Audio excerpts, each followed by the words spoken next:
Do you know why free trials renew without your consent? Because it's a business scam that's out to get you. Don't let greedy corporations pocket your money. Download Truebill to take control of your subscriptions. Truebill is the new app that helps you identify and stop paying for subscriptions you don't need, want, or simply forgot about. On average, people save up to $720 a year with Truebill. Because companies make subscriptions hard to cancel, Truebill makes it incredibly simple.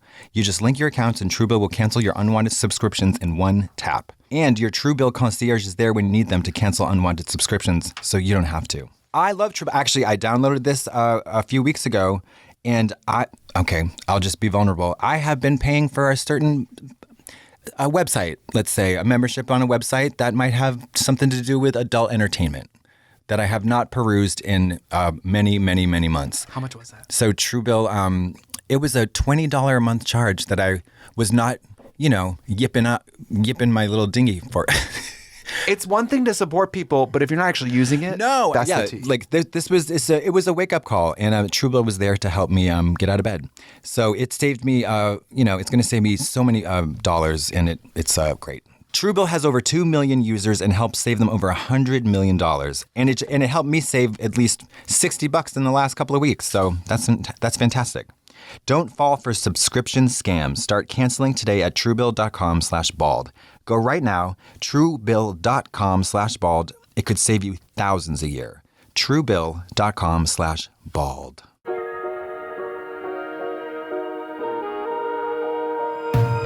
And welcome back to another riveting episode of the Bald and the Beautiful podcast with me, Katya, and my lovely friend, Trixie Mattel. That's me. That's you. How are you, honey? I'm fine. Thank you, sweetie. And you today, how are you feeling? I'm feeling really good. To be honest, I listened to the last 2 episodes of the show. And the episode where we took voicemails was some of the funniest shit I've ever heard in my life. I know. Is it okay to laugh at your own podcast? I was laughing at my own self laughing at you laughing, or laughing at you laughing at me. I couldn't believe you didn't know that was you. I had no idea. I sounded exactly like a woman. It did. Yeah. I can't. Why don't you talk in that voice all the time? Because I had my tubes tied. My register went down like 3 octaves. Sniffies. Wait, you never got. I found out about Sniffies through the grapevine. Yes. So what do you think? You know who told me about Sniffies? Andrew. Eric Olson. Eric who? Do you know Eric Dawnstorm? Oh, okay. Online. Yeah. Alaska. Yeah. Yes. Oh, he told you. He gave you the He sent the me some tea. meme that was like me making a Sniffies profile. I said, what the fuck is a Sniffies profile? It's literally just cruising. It's an online cruising app that lets you know people are under the stairs at the CB2 at 8000 Sunset. Ready to suck dick and cock through a cardboard box in a hole. Yeah. It's also a little bit like, where are we as gay people that Grindr's not sleazy enough anymore? Oh, no. This is like, it's literally like the glory hole, the Grindr. Well, Grindr is like, here's the mile away radius that someone's away. But it doesn't tell you where they are. Mm-mm. On Sniffies, you can go on the map exactly to their home. You can zoom into their apartment building. Yes, but this is not something you use at home. And the profile. Mama, this is public. Not what I've seen. Oh, really? Oh, these are people's home addresses, and the picture is just their fucking cock. Oh, so it's open door policy. Oh, it's their big fat cock. Oh, the big cock. And it's just there. So it's just your neighbor, the picture of their apartment building, and their fucking cock hanging out the window. And it just, but also it's Grindr if everyone led with their dick pic. Right, which I thought was Grindr. Grindr became Instagram. And Instagram became Match.com. Do you know what I mean? Well, I think on Grindr, no one's trying to fuck without a face. And Grindr's also for dating. What I get from the Sniffy situation is these are people who are like, you have a cock? I don't need to see the face. Of course. I think it's that. It is absolutely that. But guess what? I'm going to flip the script and use it as dinner guest invites. Because I'm so lonely. I don't have any friends. Open the door, make dinner, sniffing. People come in sniffing for cock. Well, they're going to get Coq Au Vin. And they're going to sit down for a lovely dinner. We should do an episode of this. Sniffy, what's that smell? Sniffies, is that dinner? I'm reaching. What's in that? Can you Sniffies what the rock is cooking? Can I say this about Sniffies? Sniffies, if you're listening, which I'm sure you are, if we did an episode of this where we had found people on the Sniffies, told them to come over. Mm-hmm. See, I don't want to do all that. I don't want to do that because I know entrapment. Entrapment, I thought we would wear danger. Yeah. So but 8000 Sunset is that big complex where you got the Crunch, gay gym, you got the Starbucks. Is that where the next health is? Gay. Yes. So gay. I'm there all the time. Isn't that a veggie grill? Yeah, what? Formerly, now it's an urgent care. Oh God. Yeah, I know. And so, Mama, there's a certain stairwell, and there's A stairwell? I'm talking stairwells, parking lots, parking garages, elevators, Dumpsters. bushes, absolutely a dumpster. Bushes, dumpsters, Crosswalks. loading docks. Loading at the loading docks. Hello. All those things, those are Sniffies. That's where the precision of the GPS really comes into play because that, guy number 3 has his usual haunt is like, to the left of the AMC right by that closed office space. That's where he's hole out, ready to get stuffed. Gaped. Yeah, on Sniffies. To me, that's what the app is for. Well, can I just, everyone Public has fucking. Anonymous public fucking. And I got to say this. One of my favorite things about being gay is that no gay behavior shocks any of us. We all have this like mutual Not respect. anymore. We have this mutual respect where like whatever you're into, even if I'm internally like, whoa, that's a lot, it's poker face. Yeah. If someone's like, oh, well, me. So these people who are, the face doesn't matter to them. That's not me. I need to know who's touching me. Okay. The face does matter to me. This is a win for ugly people. This is a big win. Well, yes. Right, yeah. Yes. For giant cocked guys with if you are faces. just okay looking in the face, but you have a magnificent cock, this is your moment. This is your Super Bowl. Yeah, Sniffies is this Academy Awards. You better get on that stage with the mask on. Yeah, this is your moment. Although I guess those moments, glory holes, dark rooms, that whole thing. Grindr's done for me. Oh, why? No, I'm going to be honest. You and I aren't famous. No. Wait, what? We're not famous. No, we're but gay we're too famous. famous for Grindr. It doesn't work anymore. It's patronizing. work anymore. If you go on Grindr and you say, hey, what's up? And someone recognizes you, they go, oh my God, not this. Right. Or some shit like that. Or it's like they're like, yes, queen. Or like, they're like, loved you in All Stars or love your wigs. Or you get blocked for impersonating yourself. Which has happened to me 3 times. Yeah. And I have to DM Grindr on Twitter and send them a picture of me with my ID and humiliating. say, it's me. Humiliating. Those pictures are humiliating. Those that you feel like, they're humiliating. I've had to send those too, not to Grindr or just, to my family. And can I just say, like I used to be shocked by my own porn tabs, but now nothing's more shocking to me than my own Grindr messages. I'm like, you word processed this yourself. Give me an example. I don't like myself anymore. I don't like myself anymore. You need to use a VPN. You need to express VPN up in there. But I'm using my VPL. That's what I'm using on Sniffies. The VPL, honey. Expressed VPL. Can I ask about freeballing? Wait. Are these the people who don't wear underwear and then they walk around? We need yes.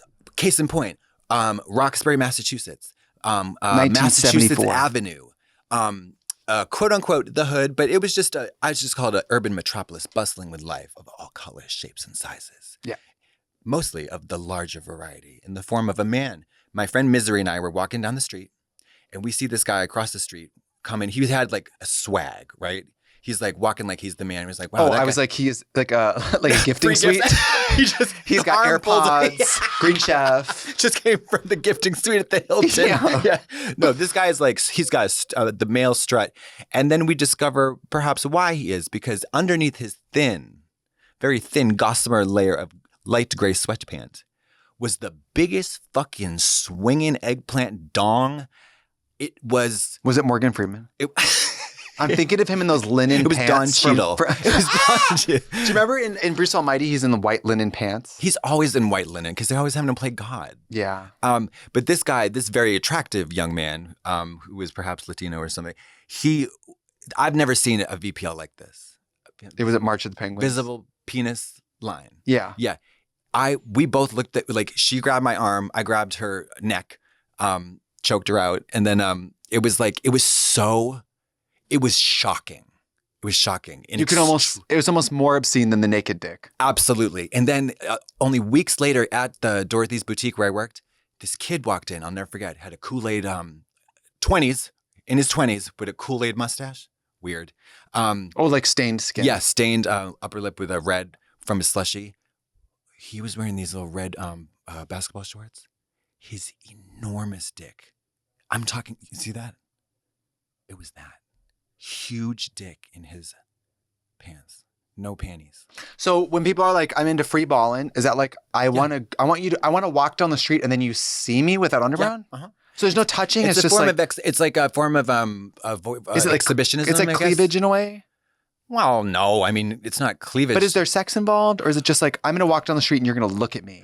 I think they're just into it as like I'm into spandex. Or do we like sit on a park bench and we both have like we both have basketball shorts on. We both have casual conversation about how good it feels not to have restrictive underwear on. It's never sexual, but we just meet up once a month and talk. But I don't mind having underwear on, especially when they're from MeUndies. All different patterns. Is freeballing a thing that you encounter guys into a lot? Well, I had to get on the Sniffies because I don't know what the T is. I've never actually been on it, but all the people I hang out with are. It's the reverse. Okay, you know in algebra, sometimes they give you X and Y to figure out Z. Sure. And sometimes they give you X and Z to figure out Y, solve for Y. Okay. Right? And sometimes, I don't know, but I don't remember algebra, but so on Grindr, there's an order of operations. There's a face or a torso, and then can I see your face? There's torso. Yeah. Or can I see your body if it's just a face? And then maybe it's dick and ass and all that. And then if you get wild, maybe it's videos or something. Oh. But they're doing Tarantino down at Sniffies. Okay, you're seeing the ending scene, and then they're going back to the beginning. Yeah. Coldplay, Take Me Back to the Start. Okay. So you're seeing the giant cock picture and the exact home address, which is usually the information you find out last. And then you're asking, can I see your face? How old are you? No. I don't think that comes into play. It does for some people, I think. Maybe but for a lot of people, I don't think it does. No, yeah, I know. I need to suck a dick. I'm at the Piggly Wiggly down by the on 49th and Lex. I need a dick in my mouth now. Sniffies.com. But you know what? I got my groceries. I went to the bank. Where's the dick? It needs to be in my mouth right now, and I don't want to go to somebody's residence. Right. So, you know? Well, I think there's a public aspect for sure. Like I bet you Sniffies at the airport is popping off, or Sniffies at the Beverly Center. The Beverly Center, Central Park. The Boston Common. But at Central Park is like a bush, and then there's just a picture of someone in a bush, and it's like Pokemon Go. I don't know. You got to find out. Wasn't that that was a big craze for a reason? Public fun. But I looked it up because Sniffies got me thinking about California law. Okay. And I was like, I thought if you're going to meet in a handicapped stall in a bathroom, which if you're straight listening to this, tune out. This is all going to shock you, but whatever. Gay people have sex in public. It happens a lot. Yeah. Sometimes it happens in restaurants. Sometimes it's on purpose. Yeah. Sometimes it's sporadic. Yeah. Sometimes things happen.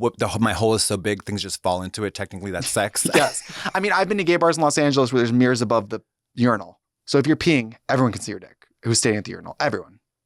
Yeah. Mary, go to the Eagle. Yeah.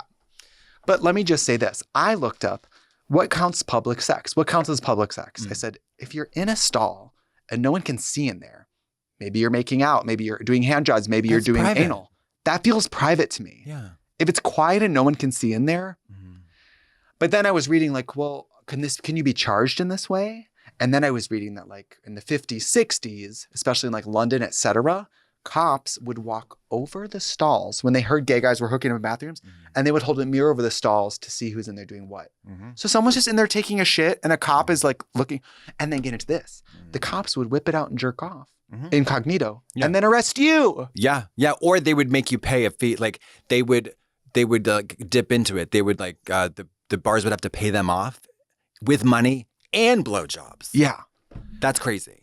So I was just like being like, well, if people do Sniffies and they do public, if you're if you're in the middle of the street and street lights are on and people could walk by and see you having sex, that Hollywood is and Highland. That is public. Hollywood and Highland. You know that huge intersection down where the four-way where everybody crosses diagonally? Yeah. Hollywood Boulevard.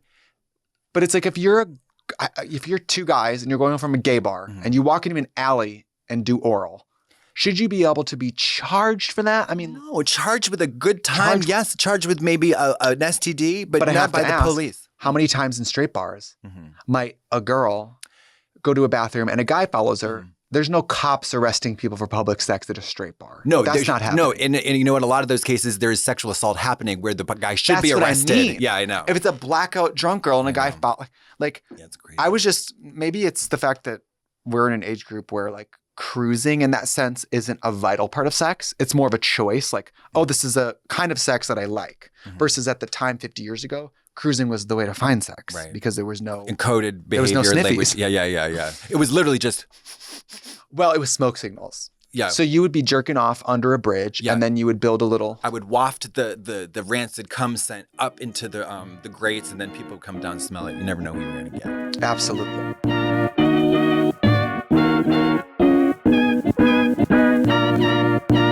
What interferes with your happiness? I know for me, I can get very riled up I'm just very impatient. So I can go from 0 to 60 with like my nerves and being a little bit anxious because I'm just impatient. If I call an Uber and it says that it's gonna be 15 minutes to get to me, I just am like grinding my teeth. It takes one little thing to really like send me on a little sometimes. BetterHelp will assess your needs and match you with your own licensed professional therapist you can start communicating with in under 48 hours. It's so convenient because not every therapist is going to be able to be close to you, so it's great to be able to do something discreet from home, no driving. I don't even have a car. I don't even have a license. So being able to get help from the home is something that is very appealing to somebody in my situation. The service is available for clients worldwide, and there's counselors who specialize in all different things. I think something that's really cool is you could get a counselor that specializes in LGBTQIA plus stuff, even if you live in like a really small town. Or waiting for Ubers. We all have our triggers, okay? I'm just not a patient person, okay? I'm not a patient person, and it sends me into like a tailspin. Anything you share is confidential. It's convenient, professional, affordable. It's super easy. And you never have to spend time in an uncomfortable waiting room or worry about, is it secure? Is it safe? Do I know? Like, you can even change counselors at any time without making anything weird. It is not a crisis line. It is real help. In fact, so many people are using BetterHelp that they are recruiting counselors in all 50 states. I want you to live a happier life today. As a listener, you'll get 10% off your first month by visiting our sponsor at betterhelp.com/bald. Join over 1 million people who've taken charge of their mental health. Again, that's BetterHelp, HELP.com/bald. Oh, it's me, Barbara Streisand. So let's be real. Shopping for underwear is not exactly a fun time. Yes, it is. It's Barbara Streisand. Yes, it is. Some pairs don't fit. They're not exactly cute. Or they're just way too expensive. I dreaded this process so much that I'd rather wear old pairs from years ago than shop for new ones. That all changed when I upgraded my underwear game to Parade. And I would know because when the parade passes by from Hello Dolly, a musical I was in, Barbara Streisand. I'm obsessed, and you will be too. I love every pair of my Parade undies. I pull them up before I go on stage every night, and I say, "World, here I am." Ooh, Barbara Streisand. Everything I have from Parade's insanely comfortable and so soft you forget you're wearing it. Their products are made of super soft, recycled materials with sizes ranging from extra small to triple extra large. As a brand, Parade is all about championing self-expression and diversity. Unlike other underwear brands I've seen, the brand celebrates all body types, identities, and personal stories. And I would know I'm a storyteller on stage. I'm an actress. I'm a singer. It feels great to support a brand that's truly representative, inclusive, and empowering. I love Parade's commitment to social good. They use recycled fabrics, biodegradable packaging, and are on the road to carbon positivity. They also donate 1% of all sales to causes I personally can choose from, like reproductive rights, racial equality, and LGBTQ plus communities. Upgrade your underwear drawer like I did with Parade. Head to your parade.com/bald and use code BALD to get 20% off your first order. That's YOURPARADE.com/bald, code BALD for 20% off your first order before the parade passes by. I knew this guy, I think... I shouldn't say his name. I'll say his name. I'm Bob. I can understand Bob. He is so handsome. He's just one of these guys that is like... Who would play him? John Hamm. Oh. Okay, but yeah, a little bit younger. He would go out, he and his friends, who were also very handsome and gorgeous and lovely, they would go out onto Santa Monica Boulevard on the weekend nights and cruise. So like walk around and look at people in the eyes? And then have sex with them. Because in the street? Sometimes in their house, sometimes in an alley, sometimes anywhere. It was the most like, this is behavior for me, from my point of view, that only someone of this like that beautiful. I mean, they literally walk out and the world's their oyster and they'll lock eyes with someone and go have sex. And it's game on. Yeah. Whereas if I lock eyes with someone, do you know what I look like? Have you seen the movie Shutter Island? Do you remember that old bald woman that Leonardo DiCaprio sees when he first gets there? And she's like, You know, That's me. Yeah, you know when the little boy sees the woman in the shower in The Shining? 100%. That's me. You know, so people are not trying to have sex with me. They're trying to figure out how to lock me away into the box of their mind. Yes. That is so funny you brought that up. I just rewatched The Shining last week on the plane. And I watched and you know it. Dr. Sleep, too. Of course. Mary. I've seen The Shining at least 30 times in my life. And I watched it on a plane the other day. And I still was like, this is so scary. It's fucking terrifying. Yeah. It's terrifying. The sound design, the acting. Yeah. It's wild. And then I watched, of course, I think Dr. Sleep is good enough that if you watch The Shining, you then have to watch, 1 and 2. Yeah. And that old woman in the in the bathtub. We see the woman in the bathtub a lot in Dr. Sleep. A lot. And she's so scary. So scary. Smiling. Yeah, that's the thing. It's like, that's me. That's I know. Smiley McCorpse. But if you remember in The Shining, she starts out hot. And she ends up... So that's you for the first hour in drag if the air is on. She starts out hot, spends most of the time scary and ugly, and gets locked away at the end. Oh, I love it. But wait, so... That's the wrong one. Damn it. That works. Speaking of that, Rebecca Ferguson, who plays the main villain in the Dr. Sleep, the woman. Oh, who plays Rose the Hat. Oh, my God. Okay, Gorge. Gorge. Is that okay to say? Of course. And They try stunning. to kind of dress her down a little bit, even though she's supposed to be pretty. Yeah. She's not slutty. She's not glam. No, but she's not glam. Her face and her breasts. I'm telling you. So my friend is her agent. I know her agent at ICM. And my yoga teacher friend, his husband is her agent. I don't know why I said that, but it's name dropping, I guess. But she is Very in LA. Dune. The yoga teacher is her agent? So my friend, the barista at the Starbucks that I don't go to, her yoga teachers, she is in Dune. And you have not seen Dune, but I have seen it 9 times. And you've gone Dune buggy. I've goon. It's goon for me. It's goon. I goon at Dune. And by the way, the only message I've received on Grindr in the last 3 weeks was thank you for talking about gooning on the podcast. Oh my God! Did I tell you that I went to Hot Dog Sundays to watch Mateo? It's a party. Sniffies would factor in heavily at Hot Dog Sundays. And a guy named Michael came up to me and he had a shirt on, like a disco shirt on, and he goes, "All my friends, thank you so much for talking about gooning and baiting." Yeah, if nothing else, we've really brought awareness to the gooning and baiting community. I gave him my number because he was like, "I love to go dancing." I said, "Me too." Yeah, if you're going to huff poppers until we drool, let me know. No, he'll text me a flyer for a party that night and go, "Ready to goon?" And I'll be like, "I can't go because I have to work." But gooning is pre-gaming and baiting is dancing. It's crazy. But what happened to Miss Ferguson? So Miss Ferguson, I was watching, you know how they do those Vanity Fair look at my career timeline things for actresses? I recently saw hers. And that Mary, she is so fierce. You have to see Dune for this woman. She fucking ate, or she ate, or whatever the kids are saying. She shits. She ought, yeah.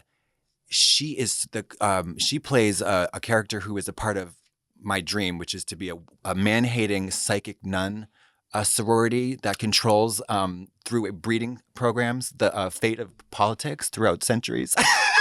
It literally sounds like you wrote that. Yeah, I know. And they also use a voice to control people. So like, it'd be like, kill him. And then there's this, it's called the Bene Gesserit. And they use this thing called The Voice. And like the singing show? Yes. So that's is my it point. The Voice? I want them to be doing a version like of The a chair Voice. that turns around? Yes. Or is that the X Factor? It doesn't matter. The chair turns around, but it's these, it goes the Bene Gesserit, and then literally it'd just be the contestant trying to use the voice to make the microphone stand come up, and they can't do it, so they get stuck with a poison needle. You gotta watch Dune. I'm telling you, you'll love it. And I'll watch Dune. I'll watch it for Dune. Rebecca. That fierce so scene good. in the opening of Dr. Sleep. That's what I wanted to talk about. Where she's by the water? No. Where they're torturing the kid and sucking out his fear. Oh, that's scary. But the opening scene with the little girl, and she's by the water picking the flowers and eating them. And the little girl goes, "You don't eat flowers." And she goes, "Oh, yeah, you do. They taste the best." And then they all come out, right? Yeah, and they're all standing. Yeah. And she goes, "Those are my friends." So fierce. But that, I was truly shocked. Speaking of the child being torture unshockable, the extended director's cut that's in the regular version of the movie of the kid getting tortured and tortured and tortured because it's the pain that they feed on. It's horrible. I mean, that is one of the most... The fear and the pain. And you know how I hate in movies, they're always scared to kill the kids? Dr. Sleep, They're Mama. not scared to kill and torture kids. No child left behind alive. And as somebody who hates kids, I watch that scene and I'm like, all night long, all night long. To me, that's a story of superheroes. Yeah, that's same the with Avengers. Same with Pennywise. I'm like, work, bitch. Fuck them kids. Superman. That is so good. And the part where he's dead and they're punching at his body to get more steam more out. juice. Mung diving, mama. That's the mung. That's the mung. She needed to, the tall guy needed to jump off the van and then bop that last little juice in her mouth. It's crazy. That movie was so good. And you know who else is good in that movie? That little girl who plays Abra. Is she the one who gets turned? No, she's fierce. Snake but Andy. She's okay. fierce. Who's But the little girl. Oh, the main girl. Yeah, Dabo. So good. She's great. Young actress. And I'm like, yeah. She is so good. And then there's that fucking, so much of that movie is so sickening. But in the book, they find out the child is psychic. Uh-huh. In the movie, they find out because there's that trick where the spoons are floating on the ceiling at the birthday. Uh-huh. In the book, which I know people hate about what happens in a book, but the parents are having separate dreams of a baby crying. And one of them is having a dream of a baby with the word I think it's 9. Uh-huh. And the other baby is having a shirt that says 11. Uh-huh. And the dream, the dream, the baby predicts 9/11. I was just in going the dream, to joke. No. The baby predicts 9/11 in the book. And is this before 2001? Rose the Hat and all those people are in New York, parked on a cliff, watching 9/11, gooning. I'm dead serious. I'm dead serious. The baby predicts 9/11. And they're at ground zero with their dicks out. And they're there like Dolores Claiborne with the reflector boxes, living. That's 2 planes, not 3, Dolores.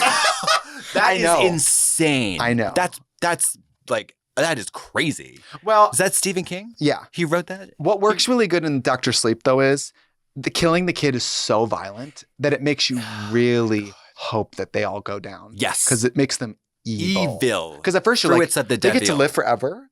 Be beautiful. Yeah, Picnic. amazing. But now if they came to you and you had magic powers and they said, we're either going to get you together or we're going to make you one of us. Well, see, if it all depends. Any of those other creeps, get the fuck out of here. Miss Ferguson, with that broad expressive register of emotionality. She'll convince me. She could have me kill my whole family. Yeah, she'd be like, not only are you going to kill your whole family, but you're going to do it in this dressed as Little Bo Peep. And you're going to go buy the costume yourself because I didn't have enough time to pick it up at the costumer. We'll get this in the book too. Miss Ferguson and the Snake but Andy. Scissoring out. Gooned and scissored. Do they scissor at ground zero? No, they don't scissor at ground zero. That would be a bridge too far. Yeah, that's in the first draft. So Stephen, we're gonna have you remove the gratuitous lesbian scene. That they really do that. They les out. That's good. That's good. But it's that whole book's about drugs, and they're all sort of because he's an alcoholic, right? They're all sort of sex and pleasure, and that's right. Yeah, he's a hardcore guy. Also, what about the beginning when he wakes up next to that dead woman and leaves the baby there? Oh, okay. Well, you know what though? It was gaggy. That's kind of a serve. It was kind of gaggy. Honestly, work. Honestly, work. I recently came across a clip of a disaster movie. The first few, the setup involved saving a child from this apocalyptic scenario. I was like, Mama, what? A baby? When the you throw it and then you keep stepping. A baby who cries? Hello. What are you going to do? Well, spoiler alert, don't watch The Quiet Place 2. Oh, yeah. The lengths they go to keep this piece of shit alive. I'd have eat that baby first day. First thing. That succulent, tender morsel. This boy locked in a safe, splitting the oxygen tank between him and the newborn. Mary, I would have said goodnight. That's white people stuff. That's precious white people stuff. That's the thing in those movies where something's going to happen to kill the entire population, but the person's like, but my child will die. My dog. Yeah, it's like, Mama, everybody's child's going to die. Ain't nothing special about yours. It's so funny. That's in season, I know people at home will get this. In season 5 of Buffy the Vampire Slayer, they're like, well, the only way to save the world is to kill your sister Dawn. Yeah. And Buffy's like, no. And they're like, but if you don't kill her, we all die, including her. And she's like, so what? Well. And what? It's Christmas. Do something.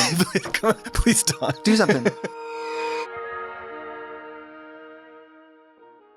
All right, I want to talk about something that actually factually changed my life. What is Green Chef? It's a CCOF certified meal kit company. It makes eating well easy with plans to fit every lifestyle. Can I tell you how much I love this shit? I love it. I have cooked every single meal that has come to me from Green Chef over the past year. I probably made 18 of them, and they all are incredible. They're so good. The ingredients are pre-portioned. It gets delivered to my door in a refrigerated bag. I have not cooked a single meal that took me more time than 30 minutes. I mean, we're talking like I put on a movie and cook at the same time. Easy to understand directions. Flavors and sauces and vegetables I would never try on my own that I'm like, I can't believe I like this. Or buy at the grocery store. Exactly, because if I'm going grocery shopping, I'm scared to try things. Yeah, cornichons and ice cream sandwiches, that's it. I made this thing called a mole roasted carrot. I'm like, roasted carrots? I'm not making that. No. And then I made it and I was like, this is amazing. It is so good. Green Chef saves you time and money by taking care of meal planning, grocery shopping, and most of the prep is like already done. It makes cooking easy to understand, so no matter what your skill level, you will seriously put that stuff on a plate. It will look exactly like the picture, and you'll be like, I can't believe I made this. I cannot believe I made it. I've learned about new spices, new vegetables, new flavors, new styles of food, period. It has changed my life entirely. I'm so enthusiastic about Green Chef, you guys. With fresh produce, premium proteins, and organic greens you can trust, Green Chef is the #1 meal kit. I also have the vegetarian option put on, so nothing ever has meat in it. I don't ever have to feel like I'm removing a protein and then getting half a meal. Everything is fabulous. But if you're not vegetarian like me, there's also options for keto and paleo, vegan, fast and fit, Mediterranean, gluten-free, whatever you want to do. It's so amazing. And a Green Chef makes sticking to a carb-conscious lifestyle easy. I can't explain it. I can't even promote it enough, you guys. If you just get a few of these to your house a month and you challenge yourself to actually make this stuff, you'll be like, am I a cook? I mean, I'm now cooking from cookbooks, not nervous about whether or not I can do it. It is so amazing. So go to greenchef.com/bald10 and use code bald10 to get 10 free meals, including free shipping. You guys, when you get home and there's groceries with a little list of ingredients and directions on exactly how to prepare those groceries, it just feels amazing. And treat yourself. Go to greenchef.com/bald10 and use code bald10 to get 10 free meals, including free shipping. Green Chef, the #1 meal kit for eating well. Hey, this holiday season, I want to give the gift to my loved ones that makes them feel special and unique, just like the relationship we share. That's why I'm giving everyone I care about StoryWorth. StoryWorth is an online service that helps you and your loved ones preserve precious memories and stories for years to come. It's a thoughtful and meaningful gift that connects you to those who matter most. StoryWorth emails your relative or friend a thought-provoking question of your choice from the vast pool of possible options. Each unique prompt asks questions you never thought you'd ask, like, hey, what's the bravest thing you ever done in your life? Or like, hey, if you could see in the future, what would you want to find out? I know I asked my cousin Carolyn this, and she said she would like to find out if her stillborn baby was going to be good at piano. And I thought that was sweet. After 1 year, StoryWorth will combine all your loved ones' stories, including photos, in a beautiful keepsake book that you'll be able to share and revisit for generations to come. I know in my family, we have a photo album we keep right next to the entertainment center. So when we're watching TV together, sometimes we'll pull it out and we'll go and peruse through and go like, hey, look at this picture of you. That is so funny. I took one I put out in the fridge because I said, that is so funny. Reading the weekly stories helps connect you with loved ones, no matter how far or near apart you are. My cousin Michael got stationed in Berlin when he was in the army, and for 6 years, I had to have his baby living at my house.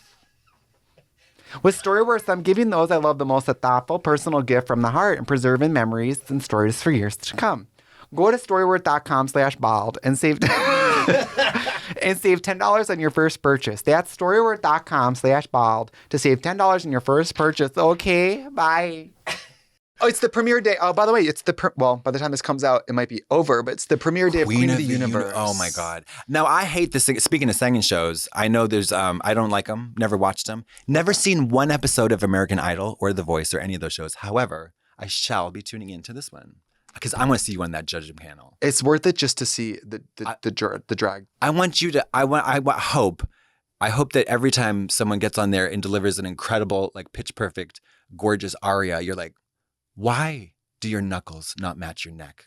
When I tell you, obviously they trimmed down the judges' comments. Yes. I watched the first 2 episodes. Mm-hmm.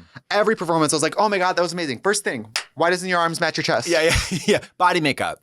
It's just as easy as continuing the makeup down the face to the chest. Mm-hmm. But like, if women on TV do it, why aren't you doing it? A man in a singing competition. Especially, well, now, and you're looking at me because I am patient Well, zero. like we've established that you're not doing that, and you're not going to start now.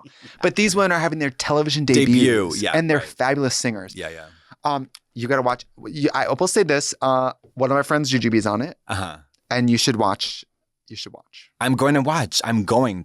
When does it premiere? Because it was Friday. Judging your friends is also difficult. Oh my God. Judging your friends is difficult. Right. I don't think so. I do it all the time. I would kill. I'd pay. It was to be able to judge you on Drag Race. I think I take judging pretty well because when people say stuff, you would either identify it and agree with it, or just dismiss it and not take it personally. There's nothing. I've never been told anything on Drag Race that I didn't agree with, or that how did it hurt your feelings? Well, what? Michelle was explaining to me what it's like because she said they all say they want help from judges. They Nobody want the wants help. truth. Though they say they want the truth. They want to be told how that. But then when you tell them, they get mad and sad. Yeah. But then she said, when it goes on TV and they watch it, they DM her and say, you were right. Of course. Yeah. Or you were right about one thing. I am coming to kill you.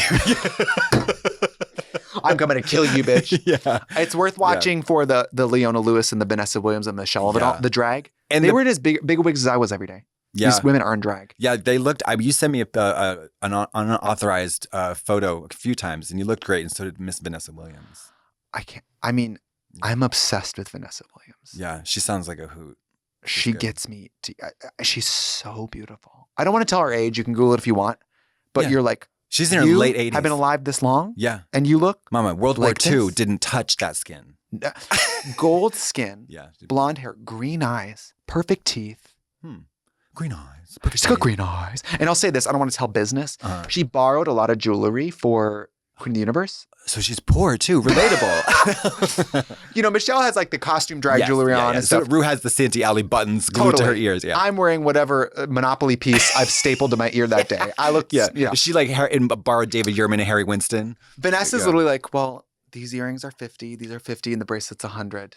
You thought dollars. And I'm like, they're 1,000. I just never in person had seen jewelry that nice. I'm like, I've never.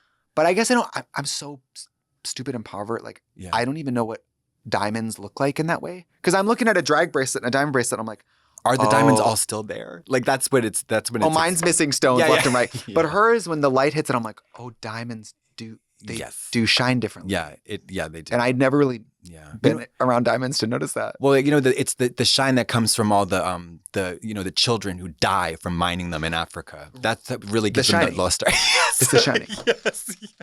I'm at the Overlook Hotel on Sniffies, baiting. Oh my God. At the Overlook Hotel. You were sniffing after Jack Torrance or whatever his name. He's lumbering after Danny with the axe, and you're sniffing after him with your dong out. Did you cry watching Dr. Sleep? I probably. The scene where he's at the bar talking to the ghost of his dad. Oh, I actually almost just started to cry right now. Where he's talking to and the ghost of his dad is trying to get him to drink again. Oh, no. Oh, yeah. Oh, I don't know. I'm sure if anything. But you love to cry. I was just talking about this with Eden. And she doesn't. Big, juicy. You know it's getting juicy. Those are your heavy naturals. Yes, they are. Last night I saw Diana, Spencer, the movie Spencer, that Diana mess. And any good opportunity to cry, especially even if it's maudlin or cliche, it'll get the things going and I try to resist it. But if it's a sincere, like beautiful moment of art, I will let it go. And so the eyes well up and you can feel them filling up like cartoon fish tanks, and then big, huge, big juicy droplets like stream down. Oh, I love it. I love it. I love it. Do you look at yourself in the mirror while you cry? Not usually at the movie theater. So you like the I'm not at home thinking about things in the mirror and trying to make myself cry. Okay, so that's what I was like picturing. An insane person. That sounds like Hollywood actors. Oh, I could never do that. I've tried to. I could never do that. To cry on cue. Are you kidding me? No. But like a Toyota commercial will make me well up.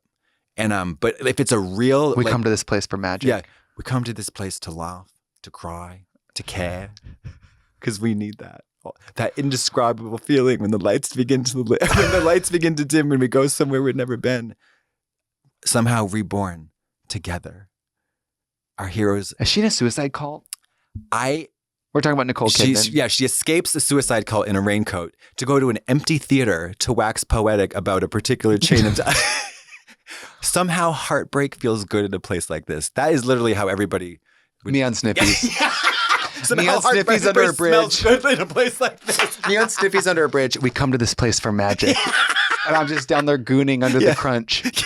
to goon, to bait. If you go to the crunch to look for someone to hook up with, I'm not even in the steam room. I'm on the tech deck machine just jerking off on my phone. And I'm like, hello? Hello? No, you're sitting on the fresh pile of towels that everybody has to take to the... Well, this is what it is on the Sniffies. So what does it look like? Is it, I've never been on that. It looks like Google Maps. Okay. But let's say, on Google Maps, let's say you look for restaurants and then little bubbles pop up in the area. But those bubbles are not spoons and forks with menus. Those bubbles are genitals, ages, what they're into, what they like. Is it an icon that links to a picture, or is it little like a teeny? You click the icon and then their whole profile pops up and it has whatever their picture is. Usually it's genitals on this one, genitals. Yeah. And then it has their age, their height, their weight, and it'll have like, I really like cruising, kissing, and freeballing. Sure. It'll say like what they're looking for. Okay. And then it also says if they want you to come to them or if they're takeout. I'm in G2 of the second floor of the Target parking lot. Right.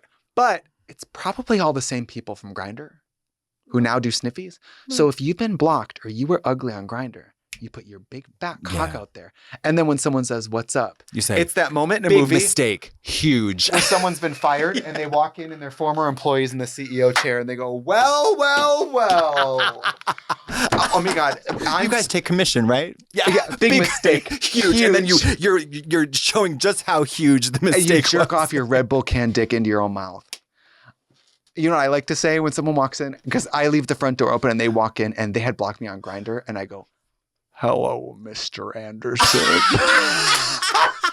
I have hired Ayanna Van Zant to sit down at the table. You're like, does he look like someone you might want to have sex with? Well, let me tell you, you'll never get out. Yeah. I mean, you know what else I was thinking about when I was reading up about California public sex law? Because I was like, does having sex in a car count as public? If you're in public, it sure does. If it had tinted windows? I mean, I think if you're on so if you're doing something like if you're in a parking lot that is private, it's all about private ownership, right? Right. So if it's a privately owned place, that comes under law, the laws of. What if you're parallel parked on Melrose? If you're parked on Melrose? Parallel parked on Melrose. Parallel parked on Melrose. That's public because people are walking by. Absolutely. Yeah. You're having sex in your in your own driveway. In your car, in your convertible, your cabriolet with on your Sunday car. with the children. That's what I mean. I just think it'd be hard to nail down. And let's be honest. I think most of these laws are about arresting men having sex with men.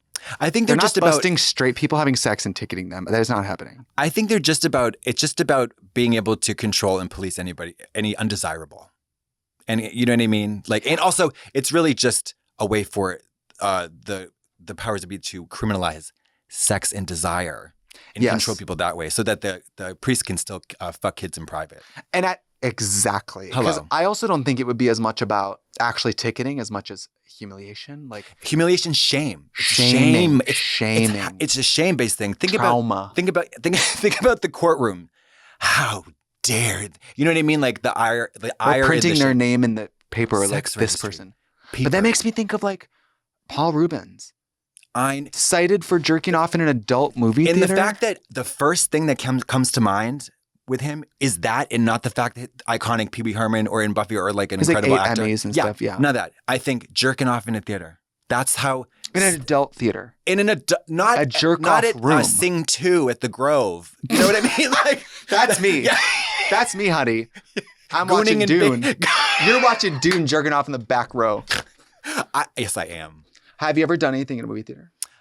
I've done a lot of nothing sexual. Drugs in a movie theater? No, actually. What do you mean you've done a lot? You were going to say I've done a lot. Eating, sitting, drinking. You're like, I like to get really crazy and watch movies. I'll bake a lasagna. No, I love to just sit still and watch the movie. I know someone who, this isn't me and this isn't any, but I know someone who was into public stuff. And no, my friend went out with someone who's into public stuff and was like, oh, let's go on a date at the movie theater. And my friend was like, okay, sure, whatever. They go to the movie theater. Mm-hmm. The guy is in the movie theater. It's not very full of people. The guy stands up, pulls down his pants to the ankles, and sits down bare-assed in the movie theater with his dick, cock, and shaft out. No little towelette on the seat? No. This is a human movie theater, like the Grove or some shit. This is AMC, where I come for magic. Where you come for magic. Now, this is what I would consider like, you're doing, I don't know if you need to be cited, but you're doing too much. Oh, this is... You should go to jail, but you're doing too breach much. of this. This is a serious breach of the social contract. Social contract. Yeah. People are here to watch Sing too. I come for magic. This is where I got to laugh, to cry, and to care. Because I need that. All of us. And I'm not going to be reborn together with a naked man standing up jerking off. Well, what if she meant Magic Johnson? Well, then she's got a good point. If I'm at my 6th screening of Dune at AMC, and someone stands up during the Gom Jabbar scene, I'm going to say, sit down and put that dick away, or I'm going to break it off because, I'm going to intervene. Yeah. But I'm not going to call the police. That's the part I think is wrong. No, you don't call the police. Well, I mean, this is more of an America thing, but why do we hate nudity? Why do we hate sex? Because of them pilgrims. Because of the church and the pilgrims. It's the church. Bogus. It's just the church. It's all the church. If I was walking down the street and I saw people having sex in a car, I would be like, honestly, work. Yeah, exactly. I mean, I'll keep walking. Yeah. It's none of my business. It's not my business. It's not even that interesting. No, and it's never that sexy. Two people having sex doesn't look sexy. Average people doing regular sex is like Bucktooth Mildred and skin-headed Fred. Bring a book. Yeah, it's like, ow, ooh, whoops, oh, okay, done. Yeah, it's like, yeah. But the whole, we hate, I think it's because of the church, and it's because of, it's white people and it's religion. I don't like that. I hate it too. It's the fact that nipples, again, people talk about this all the time. We've talked about it multiple times. You can bread slice a bitch's head. On Netflix. But you cannot show her nipple. That is fucking crazy. It's insane. And the nipple actually is the only thing that got that breadhead sliced bitch to be a teenager. The milk. Not to mention, we all know what a naked nipple or naked dick or whatever looks like. Yeah. This isn't new information. It's right up there with bleeping the F word. And it's not, well. When you bleep the F word, I don't go, well, what did they say? Right. I missed the word. But also, but that's a little bit different because it's like an insult, profanity, a hurtful, a slur, something that's negative. A nipple is neutral. A nipple is But profanity is also cultural. Yes. So it's like. But a nipple is not cultural. A nipple is a nipple.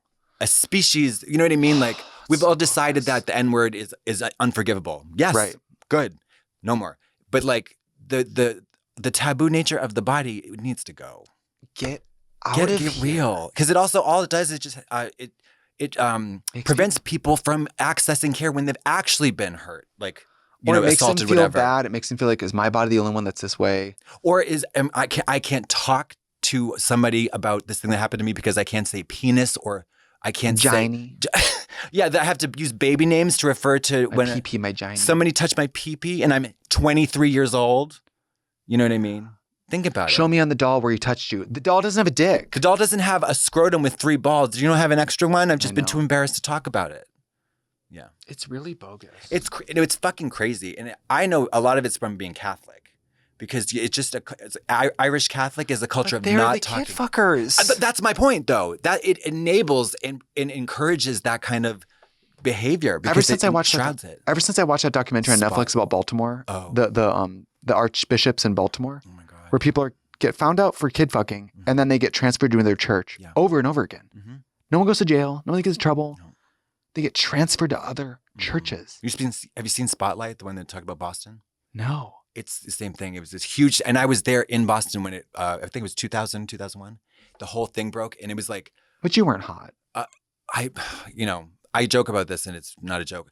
I would have been the one kid who would have been okay to fuck because I would have wanted it, but they were so ugly. It was just never factored. They would have never wanted you. No, I always had that old look. Old soul. No, old hole. Like an old baby doll, like an ancient baby doll, like a Victorian baby doll. You looked like a Victorian baby doll until like 18. I was always tea-stained. Tea-stained, crumbling, flaking face. Half of my jaw was chipped off. And I only spoke in like... Yes, and you had to pull a string on the back. Ain't nobody fucking that dog. Yeah. But I swear to God, like, those motherfuckers. People think drag queens are the sex They demons. think that we are the ones that are we are the harbingers of complete moral decay. I was like, Mama, you haven't been smelling that shit in your mouth. You think it's us? Yeah. No. We're too busy and booked to be fucking kids. Also, those people are always so obsessed with us. I don't even think about those people. No. I don't even think about those people. No. I think more about Dr. Sleep than those people. I think about Rebecca Ferguson and what that bitch can do with her face. You think about Dune. I love it. This is your new old guard. We're just going to watch it over and over again and pretend it's new. Remember Old Guard that you watched like a series and watched one movie? 3 times in a row because I refused to believe that there was not a second installment. Yeah, and I did the same with Dune. So people assume, oh, you've seen it 9 times. You probably read the book. Oh no, I'm not touching those books, and I'm not learning anything. There's a book of Dune? There's a whole series. It's based on, and the original Dune. It was made into a movie by David Lynch in 1984. It was a huge flop, famous flop. I haven't even watched that. I'm all about this one. Denis Villeneuve and his Dune, right up my ass. Good for you. You know what? It's important to identify things that make you happy in this life. It's so short. I'm so happy to latch onto a piece of the cultural zeitgeist and make it my personality for a good 3 to 6 months. That's exactly what happens to you. Same with food. You're like, I'm looking to watch one movie and eat one meal for days. I got one food item, preferably snacks, a movie, and I got a new bed frame. Oh, I saw. It's over. I didn't see. It's over. It's over? It's ogre. Oh, you love it? How has the bed frame changed your bed experience? It's way high up there. I think. It's a high bed. I love high beds. I've never had a bed frame. That's not true. You've always done. That's not true. Mattress on the floor. I've done mattress on the floor like I've been 26 or 22 for the past 4 or 5 years, even though I have, plenty of money. I got this bed frame, and I feel like Cinda fucking Rella. Work. Yeah. I don't know why. Well, I know why, because beds are supposed to have frames. So that's why. I don't know why I like it, because everyone should like it. But you know what, though? I realized you were bed frame insecure. I was bed frame insecure, but I was also a monster under the bed, very secure. Because Mama, ain't no Claude's going to grab these ankles when it's flush to the ground. Yeah. That's a really good point. But also, in my case, I really have to face facts that if anybody's grabbing ankles under the bed, I'm doing the grabbing. It's you, and you're probably grabbing your own ankles while you get fucked by a cock. Oh, I'm fucked by a cock. He came over and he put Victorian ghost cock. Oh, what? I'm thinking of you as a chipped up Victorian doll baby getting fucked. With a teeny little needle. A hard porcelain chipped wiener. Well, hey, listen. At the time this podcast is on, Katya and I have dates announced all over the United States. They may or may not be sold out again. Last time, this is not a joke. No, yeah. 96% of the tour sold out in one day last time. If you want to go, get them up, snatch up them tickets. And listen, don't worry about the VIP. Just get any seat. It's going to be a wonderful show for all in the room. We had a whole meeting today about making sure that people in the very back row can still have really good view of everything. No one will be vision insecure in these venues. Except for the blind. That's not vision insecurity. That's just blindness. Yeah. So be sure to check out Queens of the Universe. Queens of the Universe. Yeah. And the winner gets $250,000. Oh. Okay. And by the way, you got to think about this. The winner gets $250,000. What is Drag Race get? $250,000. They get 100. Oh. Think about this. They get American dollars. There's also an exchange rate. You're kidding. If you live in Brazil or one of these countries, the exchange rate works in your favor. Oh my God, you could be getting $50 million if you're like from, that's what Paraguay, I'm saying. Whatever, yeah.